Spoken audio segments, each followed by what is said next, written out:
Welcome to the Motoring Podcast, your weekly discussion of motoring news.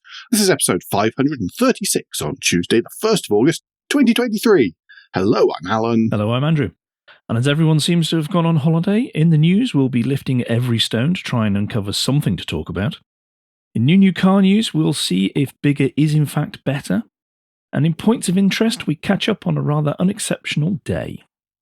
But first, there is a smidgen of follow-up, and I imagine you have heard about it because it is the latest in the culture wars, and that is the ULEZ has been actually ruled legal by the High Court. That's the London ULEZ, by the way. I've noticed it's only being referred to as the ULEZ, which is incredibly London-centric. Yeah, because the other places call them different things. They call them clean air zones, and London seems to have trademarked ULEZ.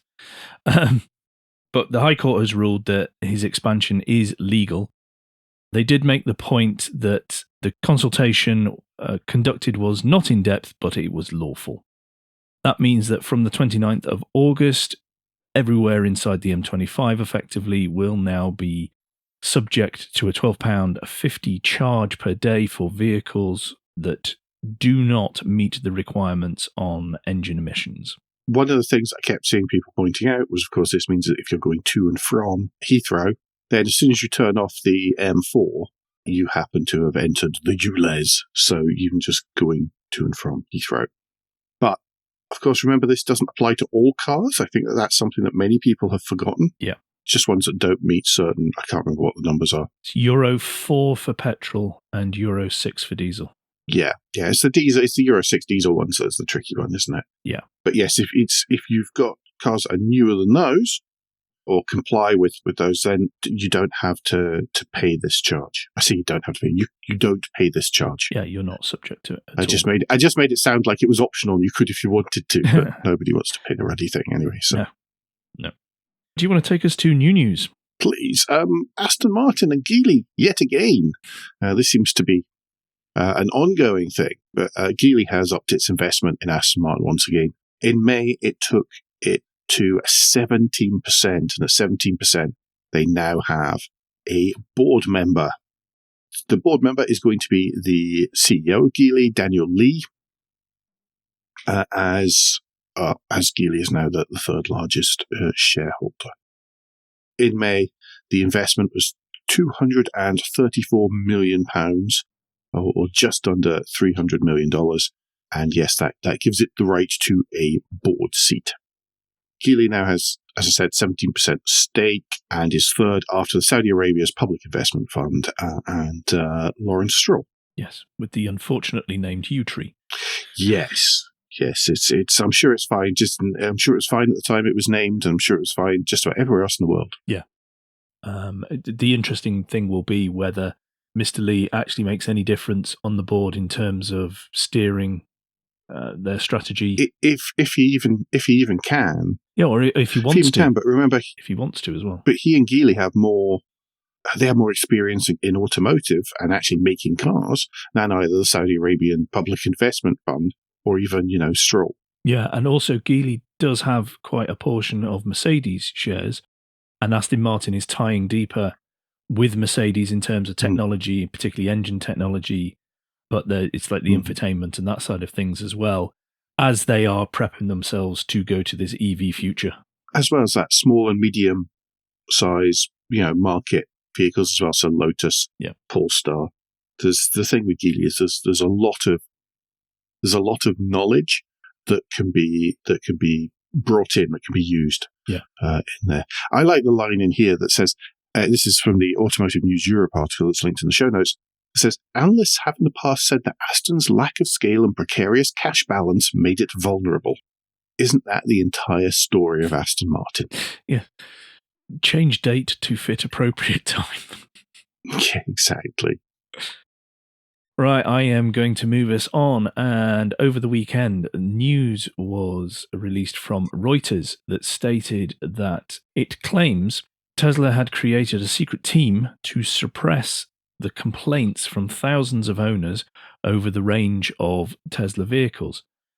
There will be a link in the show notes to the Reuters original article, the Ars Technica summary article, but also a video from Bjorn Nylund, who puts his well-educated and experienced opinion and thoughts to not exactly counter, but to put some context on top of these claims.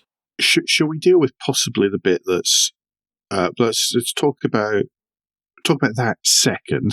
I think the first claim here that people are annoyed about is the fact that there was a diversion team put into place whose only job was to try to deal with the complaints about range and people not making advertised ranges. And it was a case of they said that they'd done things like remote diagnostics and all sorts of things like that, and they would just basically cancel the service appointments because this peaked at a point where there were so many requests for Tesla service appointments they just couldn't keep up. I mean, and that's an ongoing thing, to be honest. Yeah. And so what they were doing was they were trying to cancel as many of those range-related appointments as they possibly could. So that's the first thing, is that they were trying to shut stuff down without saying, no, that's about right, but may not have been the case. Yeah, I think there's a couple of things in here. I mean, the report makes it clear that they're claiming Tesla over-exaggerated its range. But I would also suggest, not that I'm defending Tesla here in any way, because we don't know the full truth here, as with everything with Tesla. Who knows what the full truth is? But I would be unsurprised either way if this did turn out to be true, did not turn out to be true, or some bit in the middle where bits of it were true. I think it's somewhere in the middle. However, I think what this actually does underline, and I think it's something that those of us who talk about particularly electric cars need to grasp and start doing a better job at communicating, is that it is now moving to people who've never had an interest in electric cars, never wanted to drive one, but now they do because they or any cars ever. Yeah, but yeah, exactly. As well, that on top, they are now moving into this technology which is new to them, and they are going with certain expectations which need to be managed, and perhaps the car industry and, like I say, those of us who discuss and talk or write about cars need to get better at communicating. Because it was talking about, one of the bits is we were driving along and the range dropped as we were driving along. And it's like, well, as someone who's driven quite a number of electric cars, I'm going, well, that's what happens. And I don't mean that in a patronizing way, but that is that you will see that happens all the time, depending on how you drive, depending on the environmental conditions, because we've done reviews where the weather has been lovely, and we've done reviews where the weather has not been. And that has a marked difference on a car's ability to perform. So I think the fact that more normal people are getting access to these cars, they are not appreciating this is how this technology works. It's not even that, Andrew. At the time, it was very much more about early adopters. And they wanted the shiny one. They'd put down their what was it, $100 for Model 3. Yeah. They'd finally got Model 3 after waiting a long, long time. And so their expectations might have been one thing, whereas the reality is slightly different. And it's not really their fault, but there's also not necessarily something wrong with the cars. Yes. And it's a combination. I think it's a combination of all of those things. Yeah, absolutely. In here, but obviously, then just having a, I don't know, but if it's that big a problem, having a service center, which the service center's job wasn't just to go, no, it's fine, ding, and shut stuff. They were trying to share tips on how to. They were trying. I say tips on. That's really educating what people should maybe be trying to do to try to achieve these ranges and behave in that way. Then. I don't think it's as awful. I don't think it's as awful as it's necessarily being made out to be. The bit about the cars not performing as a new customer is expecting is one thing.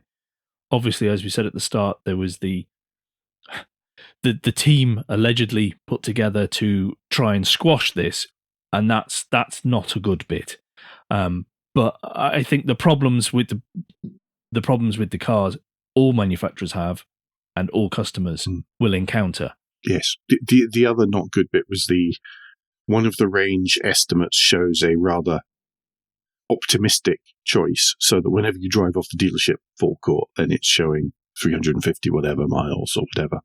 The number you'll get from one indicator in the car is different from the number you'll get from a different indicator from within the car, and that's not good either. No, if that's happening, then we're veering into Dieselgate territory of gaming a situation to give a figure that is not true. Well, that and the fact that also when Tesla are calculating their range figures for the EPA, there's two different ways of doing it. One is you follow a formula. Mm-hmm. One is you follow one formula, and the other one is you follow a slightly different formula. And you'll find that Tesla follows the one which will actually give you a better number. Whereas many of the other manufacturers, I think Mercedes was interviewed in one of them, it might be the Jalopnik version, and said, no, we use the other one because we don't want to be over-promising to customers. And that's why whenever you get some of these range tests of what the manufacturers say that the vehicles can manage compared to what the vehicle actually can, then there is a big discrepancy between the Tesla models and most others, not all. I think one of the examples there is the Porsche Taycan. Lots of people slammed the Taycan when it came out by saying, well, it's not got nearly the same range as a Tesla, not got nearly the same range as a Tesla.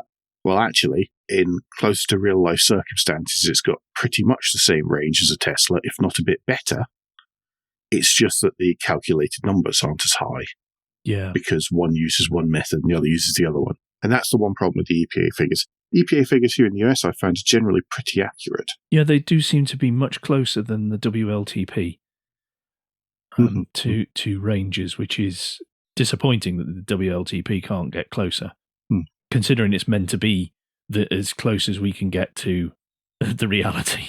Dashing off on a tangent here, it was one of the very few test cars I did see around Detroit last week. Was actually a Ford Kuga with all the emissions stuff hanging off the back. All right. Okay. That was interesting in two things. One, that it had loads of emissions stuff hanging off the back, and the other one was that it was a Ford Kuga. Because they don't sell that here. It's the Escape here.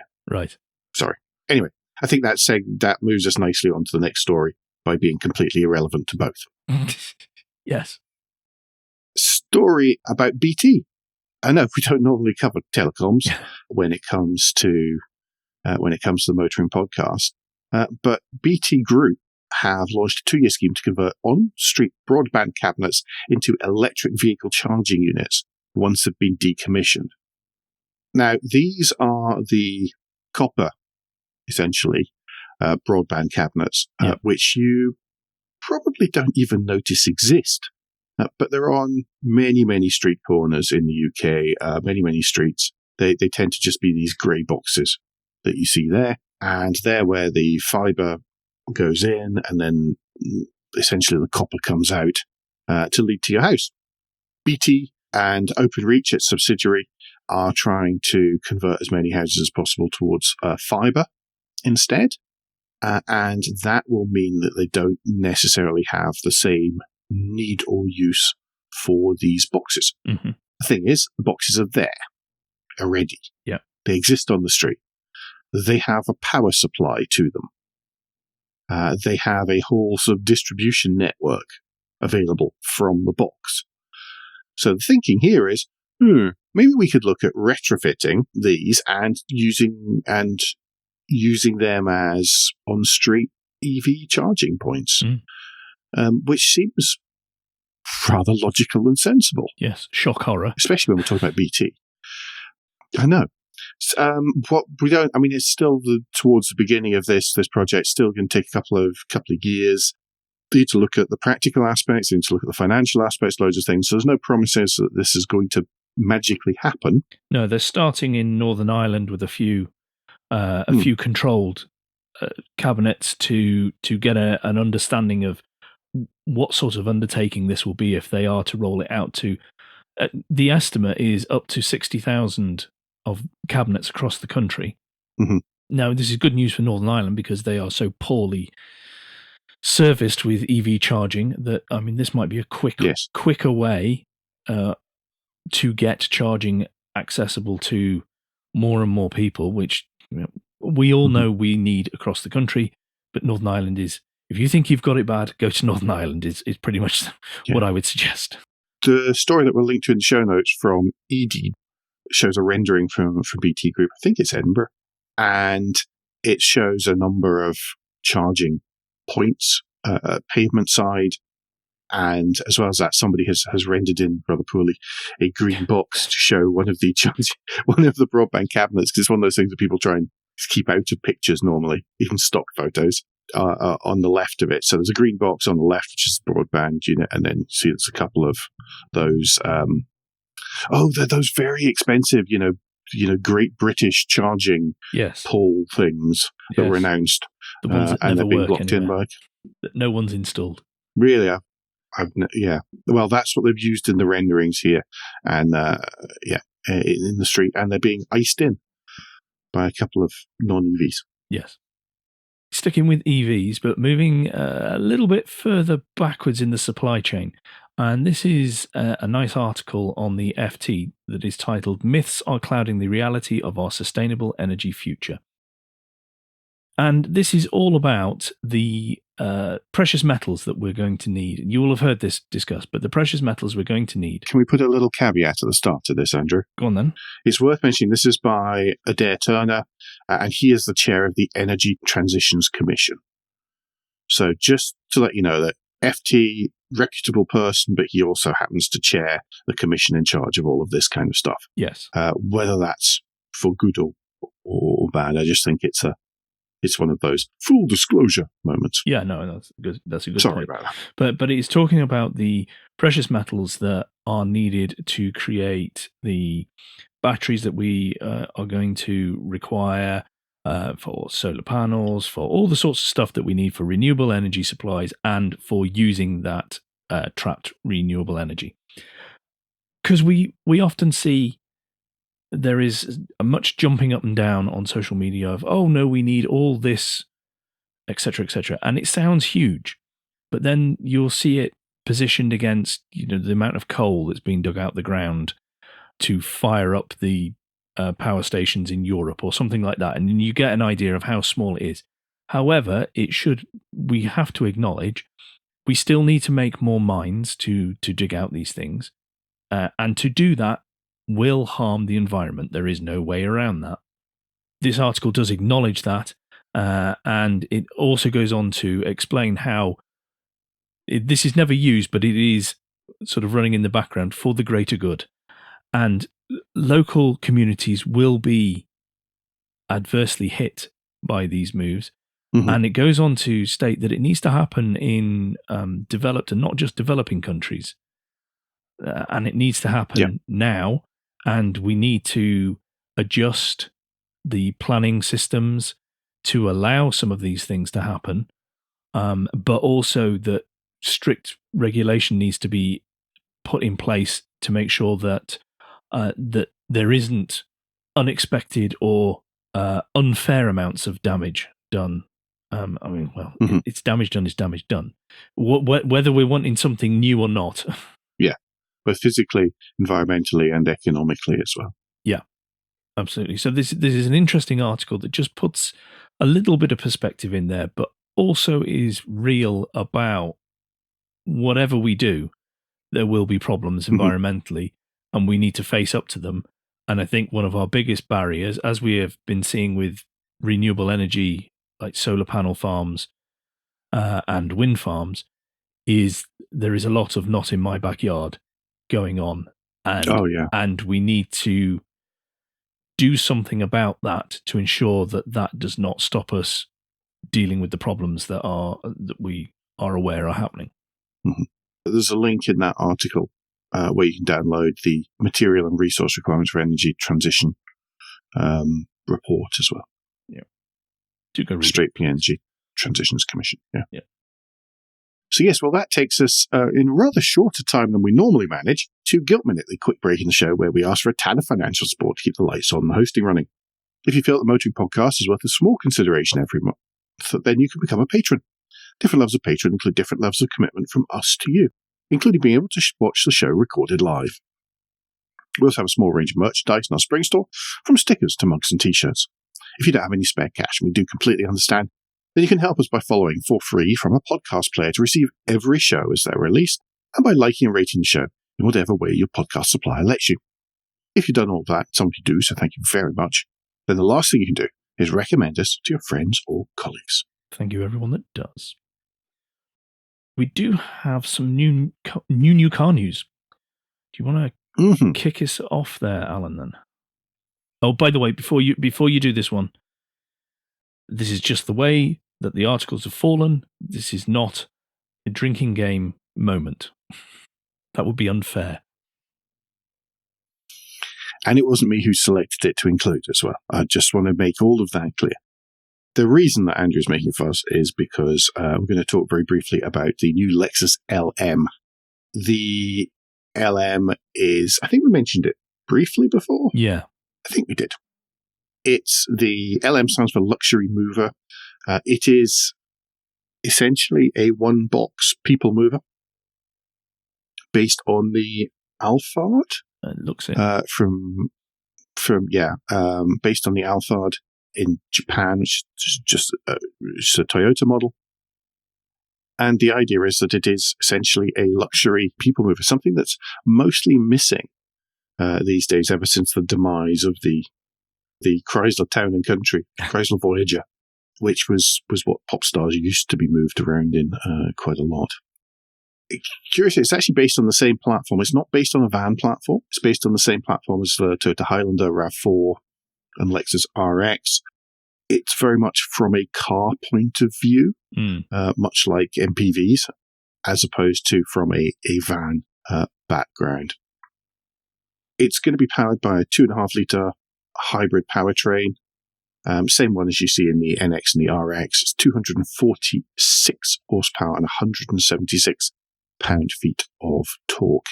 You can get it in front or four-wheel drive, and you can get it in a number of seating configurations, most notably the 7-seat, which obviously goes 232. In fact, it possibly doesn't. I'll shut up, because there's nothing here that actually says. No, they don't go. There's the problem with this is there are some details, not all the details. Not have all been of them revealed yet.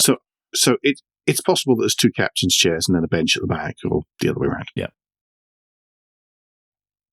But yeah, essentially, it is a Lexus people carrier, 7 and 4 seat setup. So if you go for the absolute top of the range, and this is the one that makes the headlines, which is essentially an incredibly spacious limousine with 2 reclining first or business class style aircraft seats in the back and everything, that's going to come in at £112,995. You don't have to pay for that. I mean, that one there, by the way, when I say airline style recliner seats, that's what I mean. Also a 48-inch widescreen TV, 23 speaker surround audio system.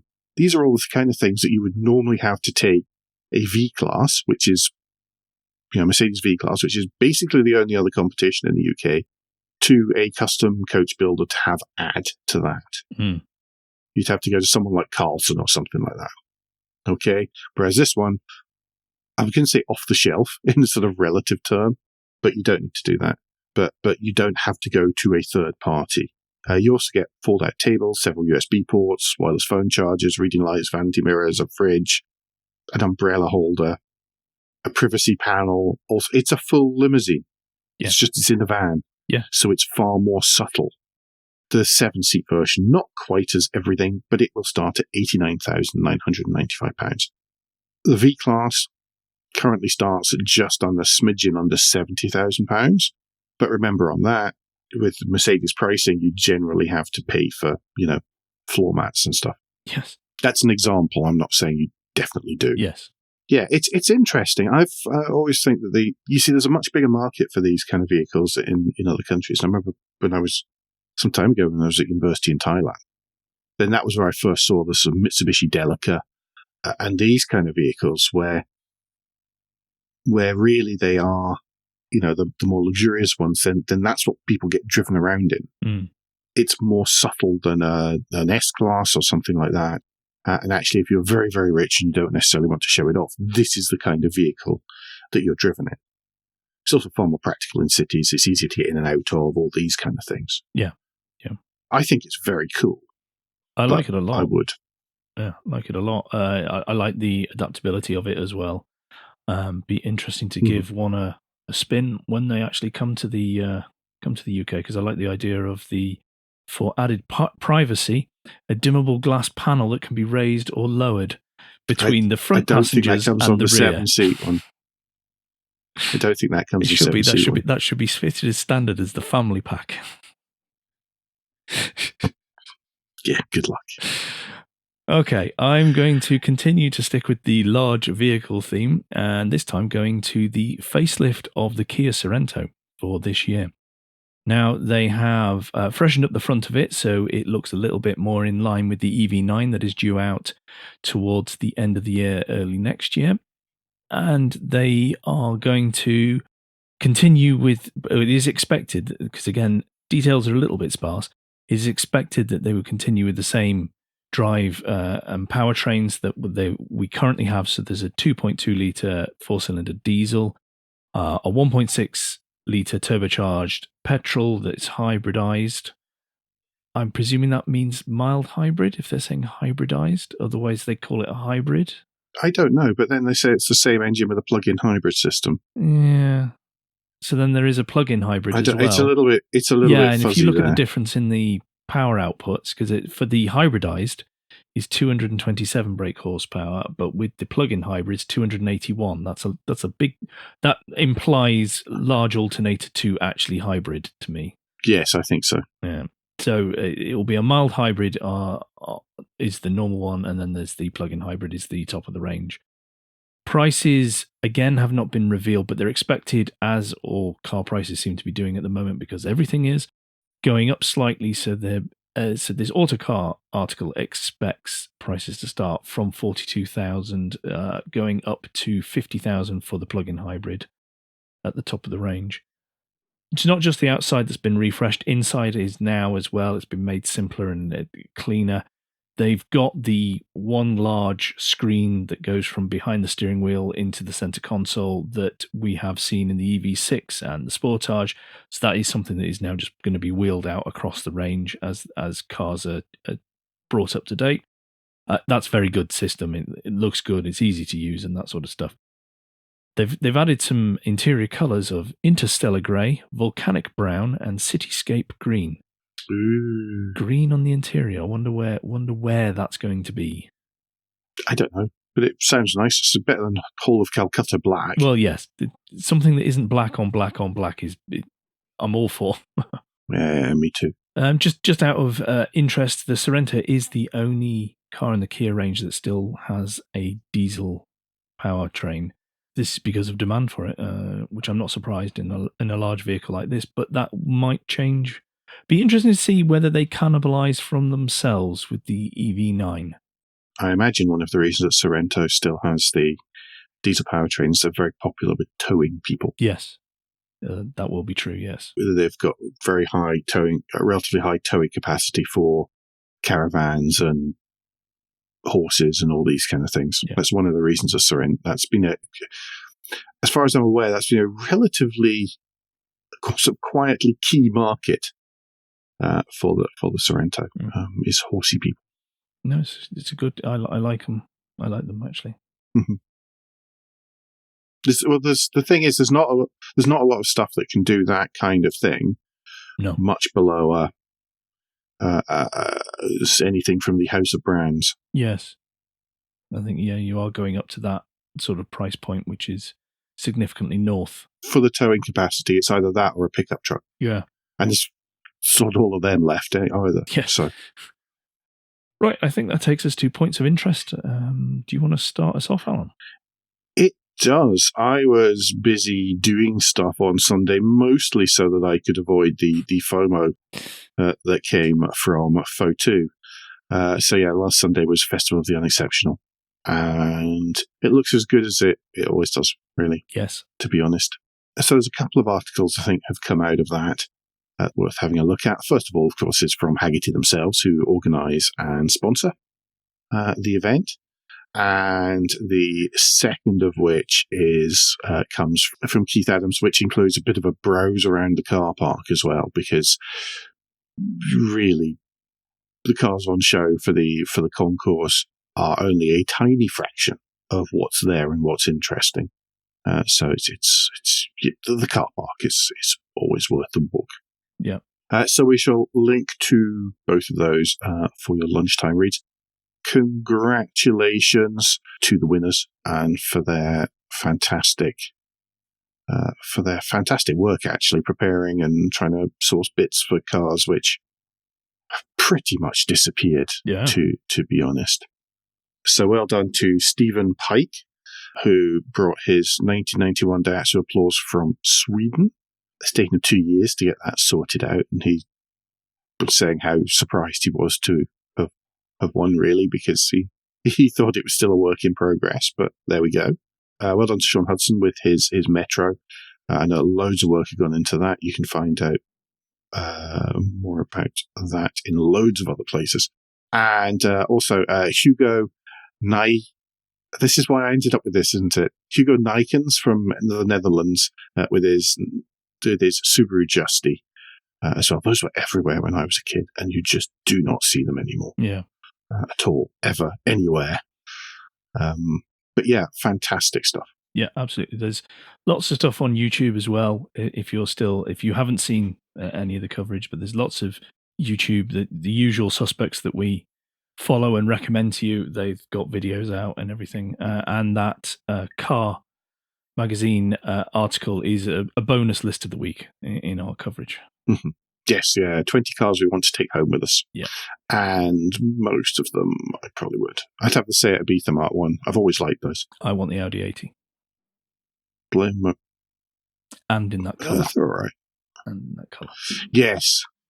A geography teacher had one of those Audi 80s at the same time as a French teacher had the Seat Ibiza. Yeah, okay. You're showing our ages here. We are. The actual list of the week, though, Andrew? Yeah, the actual list of the week. So Alan didn't feel too left out. This one's a little bit US-centric, because I know he was upset that he couldn't get to Festival of the Unexceptional from the US, but that would have required quite large logistics and a bit more than just a little road trip. So this is a Jalopnik list of the week, and these are the cars that define the 2010s.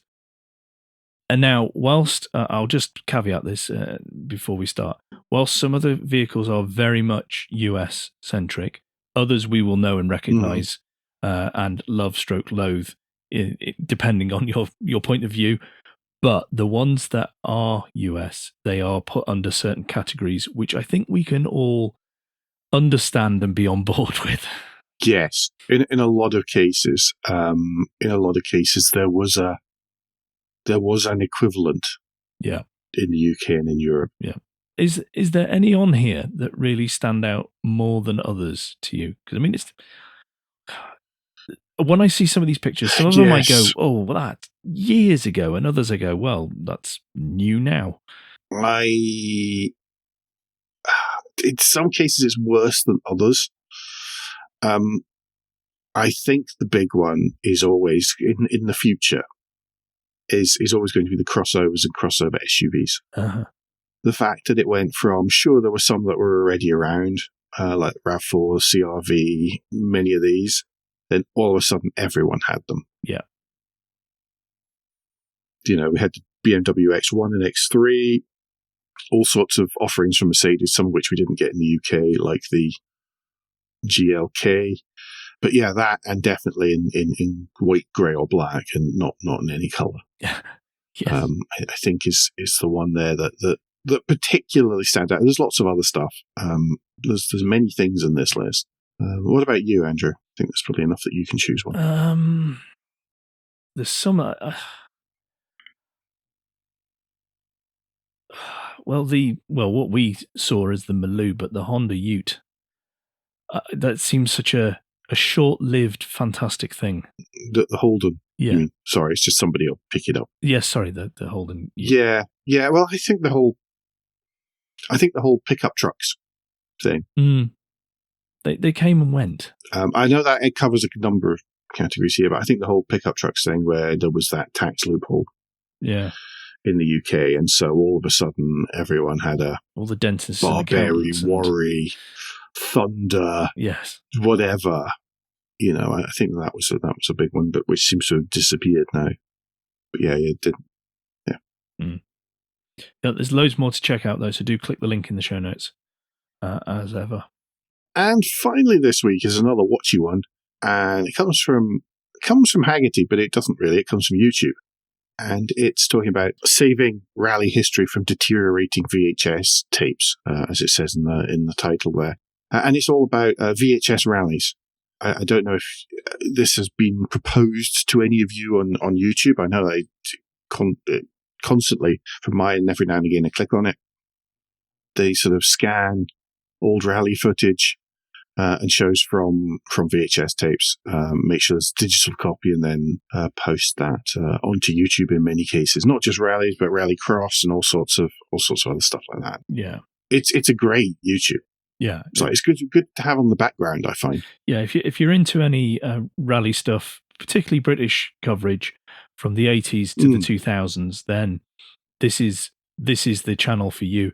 And whilst we don't cover rally anymore on the show because we can't do it the justice it deserves, and others are perfectly good at it, and we've in our coverage we linked you to the people we think you should follow. Dirtfish, folks, dirtfish. Yeah, this is the time when certainly my real love for rally was started, was this coverage, these end of day reports that we would get and things like that, and they're just brilliant, and it takes you back, but it also shows you how insane some of the vehicles were.